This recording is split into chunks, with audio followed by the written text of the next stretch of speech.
Daftar 3 jenderal OPM yang terus diburu TNI Polri terus bersembunyi dan korbankan anak buah.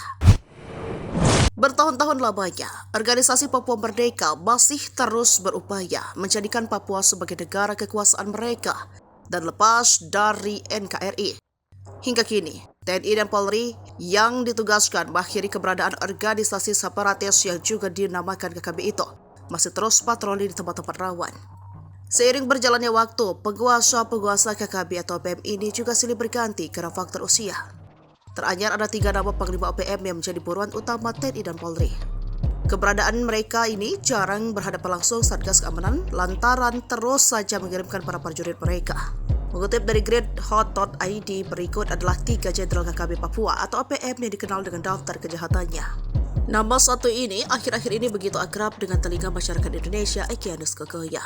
Ia bertanggung jawab atas sejumlah aksi kekerasan brutal, salah satunya penyerangan terhadap pos Satpam Nemangkawi di Yahukimo pada 2021. Hingga kini, Kogoya juga masih menyandera Villa Susi Air yang sudah berlangsung 1 tahun lamanya.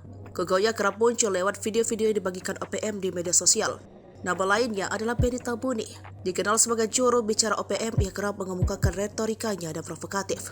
Ia sering menyerukan agar rakyat Papua melakukan perlawanan bersenjata terhadap pemerintah Indonesia. Tabuni juga terlibat dalam sejumlah aksi kekerasan. Satu di antaranya adalah penculikan 4 warga sipil di Sugapa pada 2023. Tabuni kini masih aktif dalam gerakan OPM dan terus memprovokasi rakyat Papua untuk melakukan kekerasan. Terakhir ada Ngalum Wenda. Ia merupakan panglima perang OPM yang dikenal dengan kekejamannya. Ia bertanggung jawab atas sejumlah aksi kekerasan terhadap warga sipil. Wenda juga terlibat dalam berbagai aksi kriminal lainnya seperti perampokan, perusakan dan penculikan. Wenda kini masih buron dan menjadi target utama aparat keamanan.